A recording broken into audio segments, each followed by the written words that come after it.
All eyes are going to be on this one. This is a big matchup on the winner's side here at the Louisiana Open as the cue ball goes in the hole. Not Chris's best opener, but yeah, for sure, set a new standard, and just this is what I was hoping for. To have these kind of like special moments. I don't think it's just a great pool moment. I don't think it's a great Louisiana Open moment. I think it's a great like sport kind of moment. Yeah, absolutely. Doing something like that. If you ever play pool, I mean, obviously all you guys watch and play pool, but like it's very difficult to do, and Chris made it look extremely easy. Yeah, I think that's right, isn't it? It's not just a great pool moment; it was a great sporting moment. Yeah. When you do something that makes other professionals stand up and take notice and go, Right. "Wow, that was special," then it's serious, and that's what it was. But obviously, he only wins in one match. He has to come back to it today, and he's going to have to sit and wait here in the opening rack. Well, if somebody can bring you back down to earth, it's that gentleman at the table right now, and Jeffrey DeLuna. A lot of experience playing all games, and I don't think he's in any kind of like starstruck mode when it comes to that performance. Obviously going to give him respect, but Jeff can certainly dazzle the audience himself. Quite the exciting player. Yeah, that's what makes this match so box office, really. It's a different feel today. I mean, yesterday, opening rounds of the Open, we saw an awful lot of professionals playing amateurs, and we saw some one-sided matches, whereas now we're starting, the match we've just seen with Roberto and Tyler, we're starting to see these pro versus pro matchups, and this is where the tournament gets really serious. Yeah, I mean, this is where the pressure is just going to continue to get amplified. You're going to really respect the gentleman in the chair across from you, yeah. And so that just magnifies every shot and every opportunity that you're going to get, and so you mix that in with a short shot clock. Get the popcorn out, get comfortable, because it's going to be a great day of pool. And Jeff's taking his time here. He's got 2 balls left to steal this early rack, and we talk about momentum at times throughout this tournament, and this is one of these ones that can really take control early on. We know what Chris can do, obviously, especially after yesterday, so you got to take advantage of any little chances that you get. Great shot there from Jeff. He's really played coming off the balls really well in this opener. Like, even though he's ran into a couple here and there, it's all been controlled.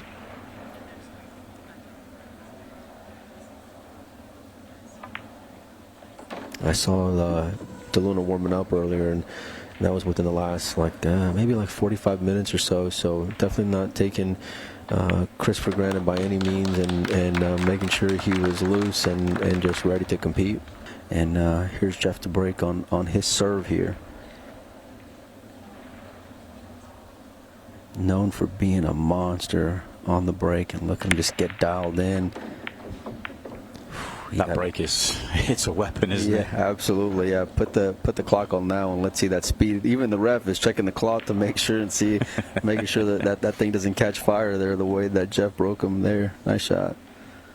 He really gives it gives it everything. It's so fun to watch. This is what I want to see, though, because you see in other games where guys will kind of try to have it be more finesse. More of a touch style break. I like seeing the power. It's a little bit more old school for me. It's not as controlled, but that's good, because then that means they have to work after the break to make sure that they, run out whenever they get a shot. So I'm loving this style. So he's going to take a look at the solids here, and everything's got a home here. Everything's got a pocket. Speaking of touch, that was a nice touch there from Jeff. The 6 ball is going to be the only real issue here, and I think he's going to handle it. You got to nudge the 8 just a little bit to open it up. Problem with nudging the 8, you might not get on the next balls. It's a key shot. I think he got the 5 ball right there just in case, and oh wow, what a way to play it. He got good on that 6 ball, and look at him now, right in line. This is what separates like the professionals and amateurs, just their ability to do it. Like, it looks like it's a little random, but it's not. Everything's very deliberate, and he knew exactly what side of the ball he was going to go into there, and just flawless execution from Jeff, and looking to take a 2-0 lead here over Chris and erase the 7. Yeah, had to get that hit right, and that's, as you say, that's the difference, isn't it? Just that level of precision on the breakouts, and the touch and the feel. Yeah, and utmost important, especially when you're playing on the 7-foot, because clusters and balls getting tied up is a big problem. So the more specific that you can be with how you're going into them, it's just going to serve you better in the long run. He's got a little bit of angle here on the 4 ball. I think he'll be all right. Definitely, he wanted a little bit more than that, though. I think he's just going to punch it out one time. There you go. And Jeff starting off strong. Going to put the pressure immediately on Chris. And so help me out here. So we're going to eventually be down to 32 players. So I'm assuming then you're going to have 16 winners, 16 losers? Yeah, 16 winners, 16 losers. Okay. And the losers will get drawn against the winners. For sure, absolutely. Chris Melling to break rack number 3 here. He came across a little bit. Cue ball's kind of bouncing around. Gonna have some work to do here, but he's at the table, which is what he wants. I think solids look pretty good for him. You know, stripes not so much, but he's got a great opener here on the 2 ball, and everything else seems to be pretty solid. No pun intended. Yeah, be glad to get a chance at the table, having to watch the first 2 racks, but wasn't the best of breaks from him, but he'll take the outcome for sure. I mean, the layout's lovely. Yeah, it looked like it was going to get a little messy there, but he came out the better of it for sure, and this is why we love watching Chris. Well, at least this is why I love watching Chris. He doesn't mess around, doesn't take any time. I know we heard or saw 13 minutes yesterday, but for me it's just so easy on the eye, and it's just exciting to watch. And part of the reason why he can play at that pace is the brain more than anything else. He sees the game quickly. He's able to work things out, and then he can just execute. Yeah, like look how perfect he is on this 5 ball here. Like you have an option of whatever it is you want to do, whether you want to play for the 3, you want to play for the 7. Like you can pick your option there, and just like you said, just the way he's able to kind of process everything, and then you have like the 1% of 1% execution that he can do. It's just it's a real treat for all you fans being able to watch this. That's the most you'll see Chris Melling move the cue ball, by the way. Yeah, he got it slightly wrong, didn't he? Yeah. Just had to work a good cue ball there, but nicely done. But I like it though, no emotion. You know, he knows what he has to do, and like it's just a hanger. He puts the 8 ball in the hole and getting back in this game here. You see quite a lot of players with the Under Armour on, you know, keeping themselves warm. I got a jacket on myself. Yeah. I know the feeling. Yeah, you got to make sure you're comfortable, but nevertheless, he's still able to do what he's capable of, and here we are. Jeff DeLuna, that monster break that he's infamous for. Is he going to come up dry, though? 7 ball is in. I love watching that break. I just watch it all day. Yeah, I think these are the type of players that fans want to see. You know, like Jeff's got personality. He's got a big break. He's not willing to shy away from taking on a difficult shot. Like for me, that's a recipe for the type of pool that I want to watch. You know, I mean, there's something to be said when it comes to guys just staying in line and being perfect and robotic and all these things, but I like the excitement, Simon, and these guys are bringing it. No doubt. Great layout again.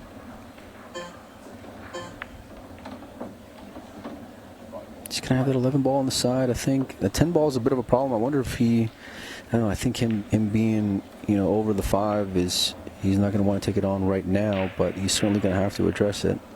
I quite like leaving it like 3rd last, deal with a 3 in the middle of the table, and then if you can get across, not far away from where he is now, just where he can cue it in, then the 2 at the top just take care of themselves. It just landed in a good enough spot where you're not in a real tough spot at all, you know, so that worked out really well for him. He's on it now if he wants to take it on. I just think if he can take the 9 and the 12 and slide across to get on it, he's in better shape at the end of the visit. I agree with you, because the angle that he has on the 9 ball just lends itself to come across one rail pretty natural, and you can get even better than where you are right now. And we're just going to play it. Okay, I like that. A little bit of check side coming in. Yeah, just to make sure, because if he finishes short of the straight, then he can't get on the 10. He's overdone it, but that's better than underdoing it. Right, because now you have options. Yeah. He's going to use the 5 ball here. Okay, well, he's on the 10 now, but he's couldn't be any more straight than's possible. So good news is he's got that 15 ball right there. Wow, played it really well, just being able to come off the cushion there. Yeah, using the pocket, using the rail just to get the cue ball out. Using that brain of his too. Yeah. You know? Like, it's one thing to be able to see the shot, right, know what you want to do, but then the way that these guys just peer that ball in, you know, it never threatened not going in. No, it's cued in beautifully. Right. And that's what you get when you get the puzzle, but then you got the execution to go with it. It's just make the game look so easy. Here we go, 8 ball on the side here, continuing to put the pressure on Chris Melling, who hasn't had the best break. Yeah, the short shot clock as well. Yeah, we see what he's like in the Open. Oh, he's threading the side. It's the second time he's come across the ball. I mean, he lost the cue ball on the first rack, and it cost him the frame, and he's only a little bit fortunate on the next two. Yeah, yeah. At the moment, both are playing at such a level, it feels like who gets the chances is going to take this one. At the moment, no doubt that Jeff is breaking better than Chris. He's looking to see where he comes off of this 12 ball after he cuts it in on the side, and he's probably going to need 1 or 2 shots to get in line. But oh, what a way to play it there, Chris Melling. Nice shot there. I say 1 or 2 shots as he just needed 1. Yeah. Key from here is just making sure he has that good angle to come down for the 10, which will be his last ball, you feel. Yeah, I kind of like him maybe trying to get on the 14 ball here if possible, because then that'll lead you to the 15, and that's what he's looking to do here. It just sat really well. I think you're just going to push up just a little bit on the cue ball to make sure you're not running into the 2 or the 6. You want to just take it completely out of play. Keep the cue ball off the rail though. That way you can still end up on the in the center part of the table. I don't think he got the angle that he was hoping for here, though, Simon. I think he wanted to be a little bit more on the inside. I think he'd love to have been able to get rid of the 13 and then do what he's doing here, but he didn't have the angle to do it, so he's having to make sure. Yeah, good shot there from Chris. And this is perfect. Yeah. Just draw it back down past the 8. Being able to adapt to the situation is part of the reason why he flew all the way across the pond to come over here and compete, and we don't get to see him a whole lot, so this is one of the benefits of having you guys over here and seeing this new style of pool here in the U.S. 8 ball on the side, 3-2 now. 3-2, all off the break. It's just who's getting the chances right now. Another chance to see this special break from Jeff. He found a sweet spot and he ain't moving from it. I don't blame him. You've already had 2 breaking runs to this point. If it's not broke, don't try to fix it. So he's got a lot of focus, a lot of determination in those eyes. Wearing that nice jam-up shirt with the Louisiana Open on the back. Jeff DeLuna. Cue ball. Oh, and this is the opportunity that Chris was hoping to get, and look at the layout. It's looking pretty good, Simon. Yeah, straight in as well. That will annoy Jeff. And the problem with the way he breaks is that you always question the control, and to the most part, he does control it really well. This time he gets it wrong. Yeah. Because, this is part of what's so remarkable about it, is that even though he does have a lot of power, if you go back and watch the previous 2 breaks, it's like the cue ball, it'll come off with a lot of speed, but then it just sits, Yeah. And so this time, while it was still spinning, it just got kicked right in the hole. And definitely a little bit of frustration there from Jeff, and understandably. But meanwhile, if you're Chris, here you go. It's funny how just in a few minutes how things can just shift so dramatically. You go from a 2-0 lead, but the way that everything kind of works out here, it's like nothing is safe, nothing's secure. And especially when you got a guy like Chris sitting across from you, and just look at the way that he's working through it, just dancing around the table. He knows exactly what he wants to do, the angle he wants to have. Pinched it back just a little bit, going to come off one rail and shoot the 8 ball on the left side. More importantly, Chris Melling's about to tie up this race to 7 here.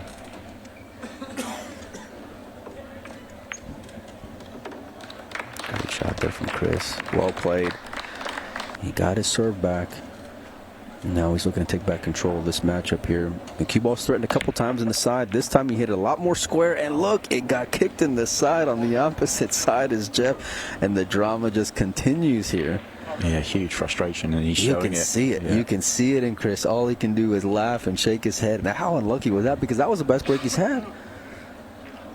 Yeah, that's the first one he's really got right. Yes. It's just, I mean, if he'd scratched on either of the previous 2, he could have no complaints. This time, he's got the opposite side of it. Absolutely right.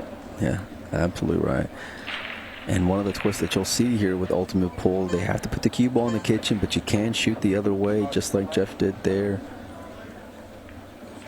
And I tell you what, man, this match has just got me on the edge of my seat, all the back and forth. It's all come down to the break, though, because, after the break, both these guys have been playing so well. I would not be surprised to see either one of these two, win or lose, make it back to the final. In other words, the loser, I should say. I wouldn't be surprised if they made it back to the last match. So, but you get the sense on the way, because it's two big players playing against each other, that they know when they're breaking as well how big that shot is. And yeah, absolutely. And I think even more so for a guy like Jeff, because this is not his natural environment. This is not an arena that he's necessarily comfortable with, as he used every inch of that pocket there. I think this will serve him a lot more than Chris, because Chris plays this game pretty regularly. He's used to the pressure a lot more, and so this will serve Jeff better in the long run, I feel like. But you gotta finish the task first.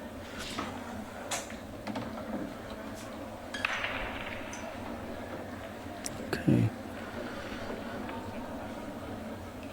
I don't think he's out of the woods just yet here.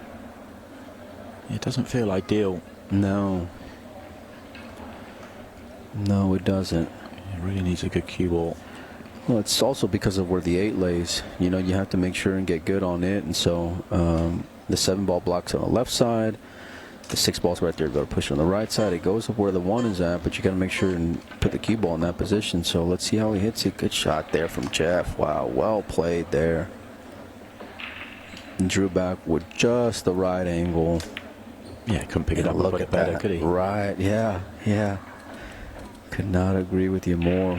Ball in hand position, 8 ball on the side here. There it is. Yeah, another one off the break. Jeff DeLuna this time off the Chris Melling break. Back in front, 4-3.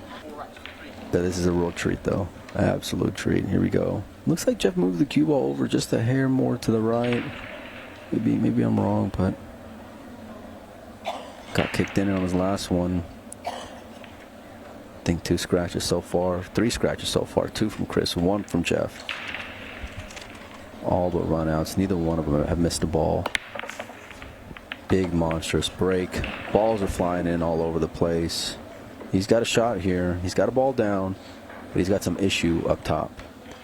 I just wonder, does the 12 slide to the top right corner? If so, he's got kind of everything has pockets. You like taking on stripes here? I was thinking stripes as long as the 12 goes top right. Yeah. Because you've got the 10 to connect, and then it's not too bad. If he goes solids, then he's going to have to move the 3 ball. Well, he's going stripes. Nice little check side. He's got angle here, and he can cue enough for the ball where he's okay. Referee's looking at something, and Jeff's staring down the referee as well. Help me out with the rules here. So is he looking just to see if the cue ball is frozen to the 5? Yeah, this is one of those strange rules for me that the referee wants to, will always call it if it's frozen to the 5. It's if the 5 moves, it's a foul anyway, because he's on the stripes. But if he was on, he's looking at. If he was on the solids, you've still got to play away from it, which may be a rule that is unfamiliar to some. It's one of the minor differences we have with international 8-ball rules. Well, the 5 ball haunted Jeff in his shootout match, because the 5 ball was the ball that his shirt touched. So, but he did not get a foul on this one. That is the 15 past the 4.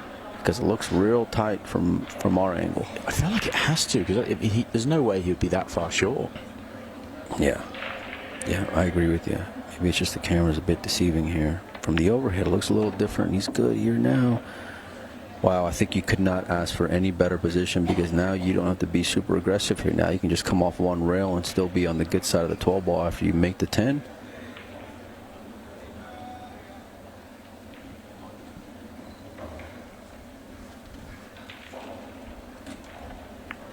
Yeah, just like that there from Jeff. Did he overrun it just a little bit? His face, he doesn't look in love with it, but I think he's okay. He's looking to see where he can put the 9 ball next, so I think he's got enough of the 12 ball in order to make it. I think the problem is he can't avoid having contact with a 3. May just compromise position.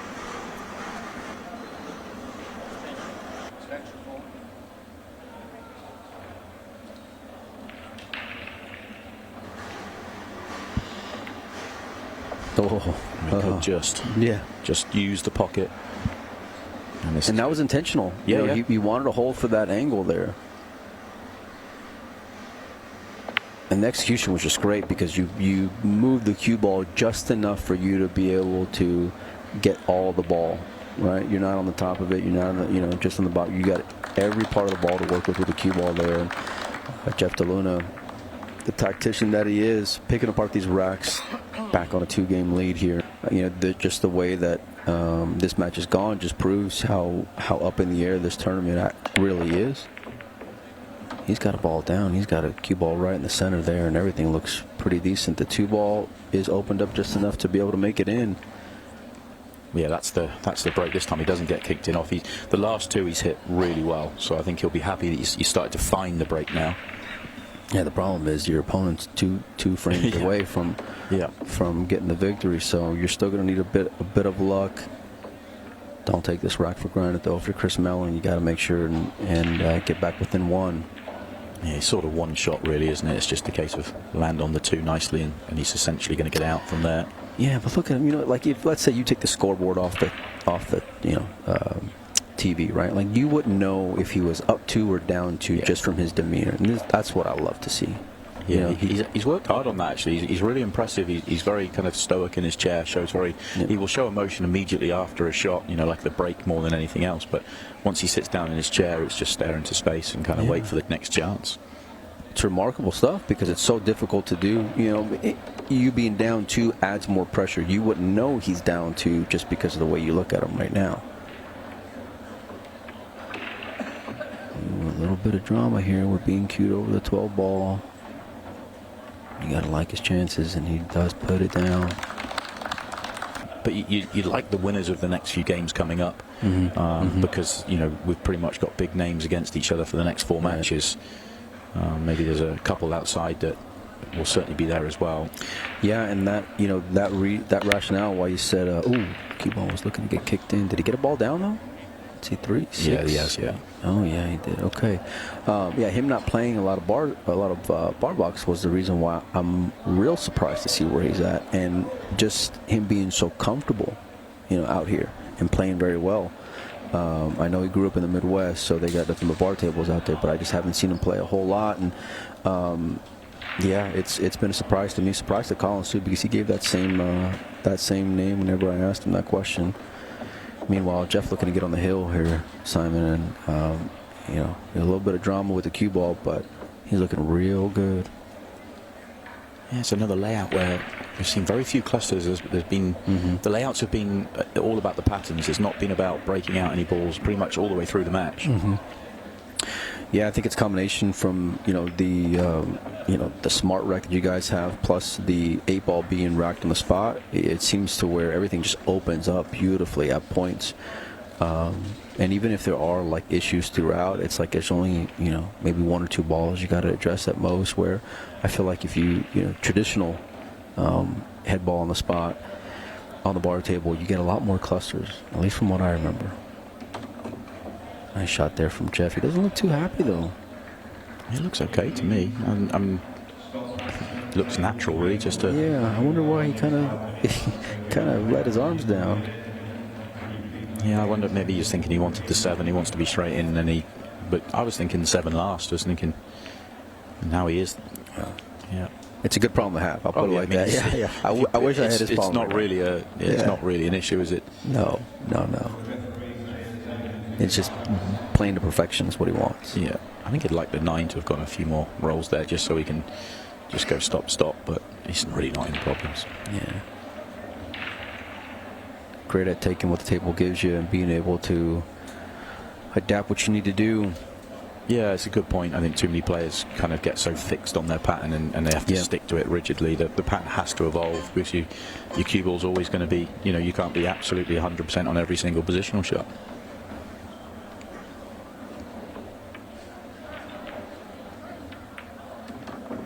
He's going to get there with a minimum of fuss, all the same.